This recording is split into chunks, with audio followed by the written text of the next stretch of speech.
वळूयात पुढच्या बातमीकडे। आरोग्यमंत्री साहेब, वाशिम जिल्ह्यात चाललंय तरी काय असा सवाल केला जातोय। रुग्णालयाच्या इमारतीमध्ये मासोळी विक्रीचा प्रकार समोर आलाय। लोकशाही मराठीने सत्य समोर आणलंय।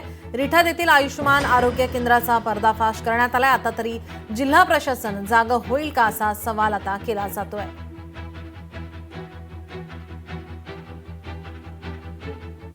आज रिठाद येथील आयुष्यमान आरोग्य मंदिर याची पाहणी केली असता अतिशय दुर्दैवी असा प्रकार या ठिकाणी निदर्शनास आला।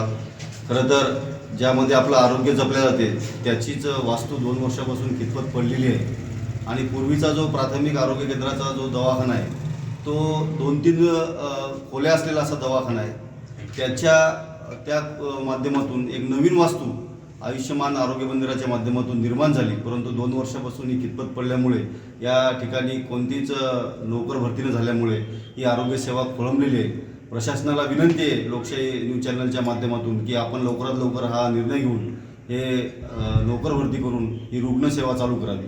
हा दवाखाना निर्मिती झालेली आहे। या ठिकाणाच्या आजूबाजूचे जे परिसरातले गाव आहेत, 3 किलोमीटर घरात असलेले गाव, या गावाला 20 ते 25 किलोमीटर लांब काटा, कवठा, तोंडगाव या ठिकाणी जावं लागत आहे। जी काही हेळसांड या रुग्णांची होत आहे ती थांबवण्याकरिता हा दवाखाना त्वरित चालू करणे अनिवार्य आहे। हा दवाखाना बांधत असताना जे काही शासकीय अधिकारी असतील यांनी याच्याकडे फार दुर्लक्ष केलेलं आहे। हे दुर्लक्ष न करताना आत्ताही वेळ गेलेली नाही।